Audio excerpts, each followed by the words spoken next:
Question number 1 है a body moves from point P34 to Q57 its displacement vector would B.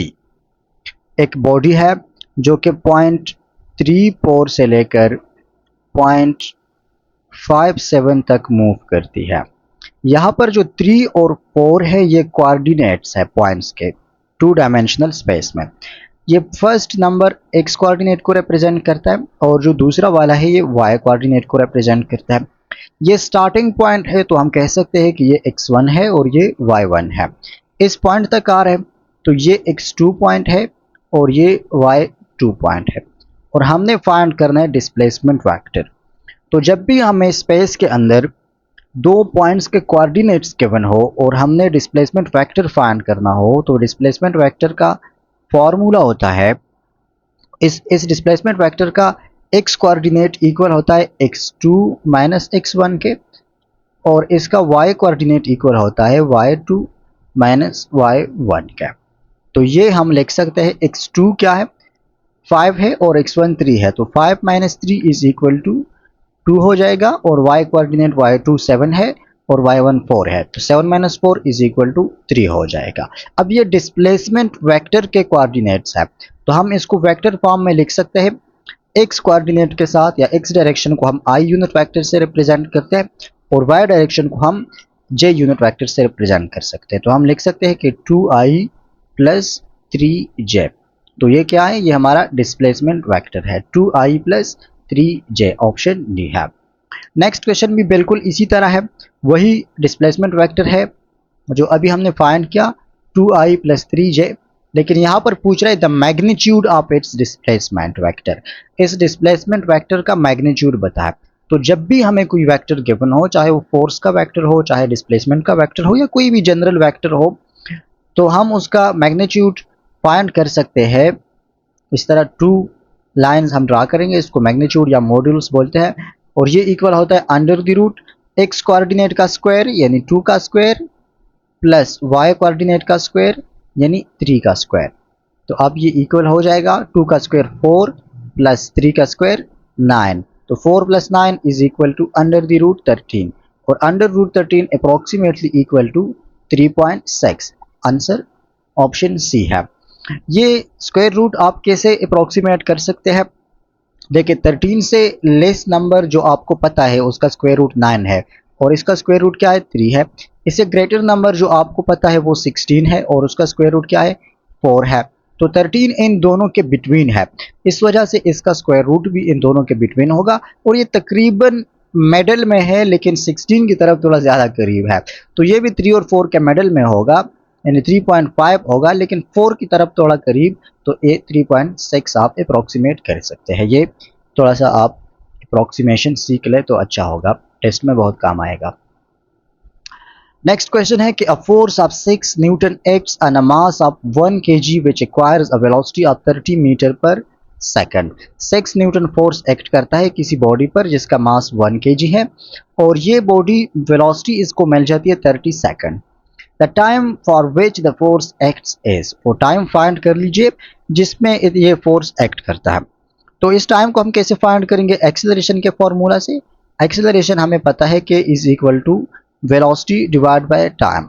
यहाँ पर initial velocity 0 है तो हम सिर्फ फाइनल वेलोसिटी यानी 30 मीटर पर सेकंड को कंसिडर करेंगे और टाइम को यहाँ से टाइम के लिए सॉल्व करें तो time is equal to velocity divide by acceleration. लेकिन क्वेश्चन में हमें एक्सेलरेशन नहीं गिवन तो हम पहले एक्सेलरेशन को फाइंड करेंगे F is equal to ma के फॉर्मूला से। यहाँ से acceleration is equal to force divided by mass. Force हमें गिवन है कि 6 न्यूटन है और मास हमें गिवन है कि 1 kg है। तो acceleration is equal to 6 meter per second square. याद रखें यहाँ पर न्यूटन पर केजी ये मीटर पर सेकंड स्क्वायर के इक्वल है, तो कहीं पर यह भी पूछा जा सकता है कि मीटर पर सेकंड स्क्वायर किसके इक्वल है, तो वो न्यूटन पर केजी के इक्वल है। अब यहाँ पर एक्सेलरेशन की वैल्यू 6 पुट करें और वेलोसिटी की वैल्यू 30 पुट करें तो 30 divide by 6 is equal to 5 seconds. Answer C. Question 4, when we jump out about standing in water. अगर एक कश्ती है और वाटर में स्टैंड है, रुकी हुई है, हम उसे जंप करें बाहर की तरफ तो वो किस डायरेक्शन में जाएगा, वो बैकवर्ड डायरेक्शन में जाएगा फ्रॉम एक्शन एंड रिएक्शन। जब आप बाहर जंप करेंगे तो आप आउटवर्ड फोर्स अप्लाई करेंगे और इसका रिएक्शन फोर्स जो होगा वो बैकवर्ड डायरेक्शन में होगा। कंजर्वेशन ऑफ मोमेंटम भी यही कहती है कि ये बैकवर्ड जाएगा तो तब आप और ये जो बोर्ड है दोनों का मोमेंटम इक्वल एंड अपोजिट होगा, जिस जिस जो सिस्टम का टोटल मोमेंटम कांस्टेंट रहेगा। क्वेश्चन 5 है a ball of mass 1 kg is accelerating at the rate of 1 meter per second square. The rate of change of momentum is। एक बाल है जिसका मास 1 kg है और वो उसकी एक्सेलरेशन है 1 मीटर पर सेकंड स्क्वायर। तो फाइंड कर लीजिए rate of change of momentum. तो rate of change of momentum हमें पता है कि ये इक्वल होता है अप्लाइड फोर्स का। तो हम मास और एक्सेलरेशन के वैल्यूज को यूज करके फोर्स फाइंड करेंगे और वही हमारा आंसर होगा। Force is equal to mass multiply acceleration. Mass भी 1 है और एक्सेलरेशन भी 1 है, न्यूटन में आंसर आएगा, तो 1 multiply 1 is equal to 1 newton. अब यहाँ पर फोर्स 1 न्यूटन है तो rate of change of momentum कितना होगा, 1 kg meter per second square होगा। यहाँ पर एक और बात, आप कहेंगे कि सर मोमेंटम का यूनिट तो केजी मीटर पर सेकंड है, तो यहाँ पर सेकंड स्क्वायर कहाँ से आया? ये second square rate of change of momentum का यूनिट है, जिसका मतलब है कि मोमेंटम या चेंज इन मोमेंटम और rate of change of momentum ये दोनों अलग अलग चीजें हैं, दोनों के यूनिट्स में भी डिफरेंस है। क्वेश्चन 6 है a stone is thrown horizontally with an initial speed of 30 metre per second from a bridge. Find the stone's total speed when it enters the water 4 seconds later। एक stone है जिसको हमने initial horizontal speed 30 metre per second के साथ किसी bridge से throw किया। For example इस तरह से हमने इसको थ्रो किया, जो हॉरिजॉन्टल स्पीड है Vx वो इक्वल है 30 मीटर पर सेकंड का, और ये जो ब्रिज की हाइट है वो नहीं गिवन। ये जब वाटर तक पहुंचता है, ग्राउंड तक पहुंचता है, तो इसको टाइम लगता है 4 सेकंड्स। जैसे ही ये वाटर में एंटर करता है इस टाइम पर आप फाइंड कर लीजिए टोटल वेलोसिटी। तो टोटल वेलोसिटी में हम हॉरिजॉन्टल वेलोसिटी को भी कंसिडर करेंगे और वर्टिकल वेलोसिटी को भी कंसिडर करेंगे। हॉरिजॉन्टल इनिशियल वेलोसिटी हमें गिवन है 30 मीटर पर सेकंड, और इग्नोर करेंगे अगर हम एयर रेजिस्टेंस को, तो ये velocity through out the journey constant रहेगी। हॉरिजॉन्टल वेलोसिटी यही 30 मीटर पर सेकंड रहेगी। हम सिर्फ फाइंड करेंगे वर्टिकल वेलोसिटी को। तो वर्टिकल वेलोसिटी को कैसे फाइंड करेंगे?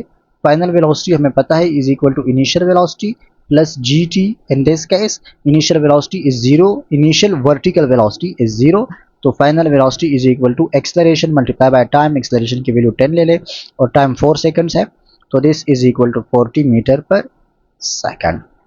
ये 40 मीटर पर सेकंड क्या है? ये वर्टिकल वेलोसिटी है और 30 metre per second horizontal velocity है। तो टोटल वेलोसिटी को हमने फाइंड करना है। Let's find the total velocity. इस केस में अगर हॉरिजॉन्टल वेलोसिटी इस डायरेक्शन में 30 मीटर पर सेकंड है और वर्टिकल वेलोसिटी इस डायरेक्शन में 40 मीटर पर सेकंड है, तो रिजल्टेंट वेलोसिटी क्या होगा, वेक्टर रिजल्टेंट वेक्टर क्या होगा, वो इस डायरेक्शन में होगा। और हम इसको, ये एक राइट एंगल ट्रायंगल बन गया, जिस केस में हम रिजल्टेंट टोटल वेलोसिटी को फाइंड करेंगे पाइथागोरस थ्योरम से या वेक्टर एडिशन से। तो total velocity is equal to horizontal velocity का स्क्वायर प्लस वर्टिकल वेलोसिटी का स्क्वायर। अब सिंपली वैल्यूज पुट करें, हॉरिजॉन्टल वेलोसिटी 30 मीटर है तो 30 का स्क्वायर प्लस 40 का स्क्वायर। 30 का स्क्वायर क्या हो जाएगा, 900 हो जाएगा। 3 का स्क्वायर 9 होता है और एक जीरो डबल हो जाएगा, प्लस 4 का स्क्वायर 16 होता है और 1 जीरो का स्क्वायर 2 जीरोस हो जाएंगे। तो दिस इज इक्वल टू 2500, और 2500 का स्क्वायर रूट क्या होता है, 50 होता है। 50 मल्टीप्लाई बाई 50 करें तो आपको 2500 मिल जाएगा। तो our answer is 50 metre per second. Option B है। क्वेश्चन 7 है which of the following must always be true. इनमें से कौन सा स्टेटमेंट हमेशा के लिए ट्रू होगा, ऑलवेज ट्रू होगा? तो पहला स्टेटमेंट है कि if an object's acceleration is constant then it must move in straight line. अगर एक्सेलरेशन कांस्टेंट है तो वो जरूरी है कि वो स्ट्रेट लाइन में मूव करेगा। ये ट्रू है, ट्रू तो है, लेकिन हर केस में ट्रू नहीं, हमेशा ट्रू नहीं है। क्यों? अगर एक बॉडी यूनिफॉर्म सर्कुलर मोशन में मूव करती है तो उस केस में उसकी जो पाथ होती है वो स्ट्रेट लाइन नहीं होती, वो कर्व पाथ होती है। लेकिन उसकी जो सेंट्रीपिटल एक्सेलरेशन है वो कांस्टेंट होती है। तो ये हर केस में नहीं है, इट्स रॉन्ग। सेकंड है, if an object's acceleration is zero then its speed must remain constant. Zero acceleration के लिए जरूरी है कि उसकी स्पीड कांस्टेंट होगी। यह बिल्कुल ट्रू है। स्पीड कांस्टेंट होगी तो एक्सेलरेशन जीरो होगी, वरना स्पीड में जब भी चेंज आएगा या उसके डायरेक्शन में चेंज आएगी वेलोसिटी के, तो एक्सेलरेशन जीरो नहीं होगा, कुछ ना कुछ एक्सेलरेशन जरूर होगा। 3 है, if an object speed remains constant then its acceleration must be zero. ये दोनों सेम सेम है, 2 और 3, तो ये दोनों करेक्ट है, 2 एंड 3 ऑप्शन बी। अगला क्वेश्चन है number 8। A small submarine of mass 1000 kg sinks in water with a uniform speed of 2 meters per second. What is the resultant force exerted on the submarine as it sinks? एक submarine है जिसका मास हमें given है और कहते हैं कि वो uniform speed 2 metre per second के साथ सिंक करता है, तो रिजल्टेंट फोर्स कितना एक्सर्ट करेगा। देखें, बाकी सारे क्वेश्चंस को छोड़ा, यहाँ पर कहते हैं uniform speed of 2 metre per second. तो यूनिफॉर्म स्पीड का क्या मतलब है कि एक्सेलरेशन जीरो, जब वेलोसिटी कांस्टेंट होगी तो एक्सेलरेशन जीरो होगी, और जब किसी बॉडी में एक्सेलरेशन प्रोड्यूस नहीं हो रहा तो इट मींस के net force acting is zero. ये न्यूटन सेकंड लॉ है। अगर नेट फोर्स जीरो ना होता तो कुछ ना कुछ एक्सेलरेशन प्रोड्यूस होता, क्योंकि जब भी एक फोर्स एक्ट करता है किसी मास पर तो उसमें एक्सेलरेशन प्रोड्यूस हो रहा है। यहाँ पर एक्सेलरेशन जीरो है तो फोर्स जीरो है, रिजल्टेंट फोर्स। लेकिन इसका हरगिज ये मतलब नहीं कि सबमरीन पर कोई फोर्स एक्ट नहीं कर रहा, उसका इंजन भी है और वाटर के रेजिस्टिव फोर्सेस भी है, बाकी फोर्सेस एक्ट करते हैं, लेकिन उन सब का जो रिजल्टेंट है वो जीरो है। नेक्स्ट क्वेश्चन है, which is a statement of the principle of conservation of momentum. Conservation of momentum का स्टेटमेंट कौन सा है? मजे की बात यह है ये सारे के सारे स्टेटमेंट्स ट्रू है, इसमें गलत कोई भी नहीं है, लेकिन हमने कंजर्वेशन ऑफ मोमेंटम वाला स्टेटमेंट ढूंढना है। ऑप्शन ए है, force is equal to the rate of change of momentum of the body upon which it acts. Force जो है वो rate of change of momentum के इक्वल होता है, तो ये स्टेटमेंट ट्रू है, बात गलत नहीं है, लेकिन ये न्यूटन सेकंड लॉ की स्टेटमेंट है। Newton second law in terms of momentum, ये उसकी स्टेटमेंट है, कंजर्वेशन ऑफ मोमेंटम की स्टेटमेंट नहीं है। बी है, इन अ परफेक्टली इलास्टिक कोलिजन, ये तो इलास्टिक कोलिजन है, तो ये इलास्टिक कोलिजन की स्टेटमेंट है, ये भी कंजर्वेशन ऑफ मोमेंटम नहीं है, छोड़ दे। सी है, the momentum of body is the product of the mass and of the body and its velocity. Momentum वो product of mass and velocity के इक्वल है, ये भी ठीक है, गलत बात नहीं है, सही बात है, लेकिन ये मोमेंटम की डिफिनेशन है, कंजर्वेशन ऑफ मोमेंटम की स्टेटमेंट नहीं है। डी को देखे, the total momentum of a system of interacting bodies remains constant providing no external force act. अगर कोई एक्सटर्नल फोर्स एक्ट ना करता हो तो सिस्टम ऑफ इंटरैक्टिंग बॉडीज की टोटल मोमेंटम कांस्टेंट रहेगी। यही statement of conservation of momentum की यही करेक्ट स्टेटमेंट है। 10 है, the average force necessary to stop a hammer with 25 newton second momentum in 0.05 second expressed in newton as.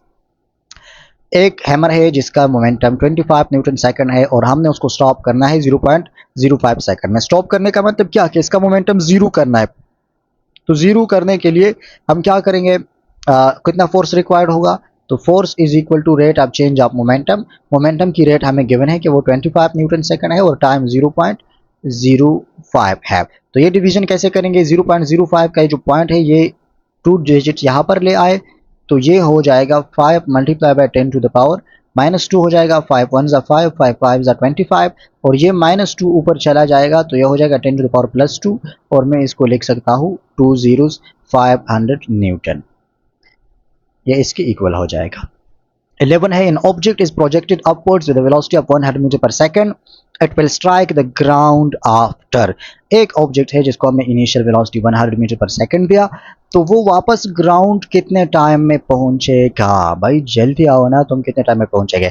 चले इसके लिए हम क्या करेंगे, सबसे पहले हम फाइंड करेंगे the time to reach maximum height. इस मैक्सिमम हाइट को पहुंचने वाला टाइम फाइंड करेंगे, 2 से मल्टीप्लाई करेंगे तो वापस ग्राउंड तक आएगा, क्योंकि याद रखे ये भी एमसीक्यू बाज़ों का पूछा जाता है कि जो टाइम किसी ऑब्जेक्ट को ग्राउंड से लेकर मैक्सिमम हाइट तक लगता है, तो वापसी में जो टाइम होता है वो इसके इक्वल होता है या उससे कम होता है या उससे ज़्यादा होता है।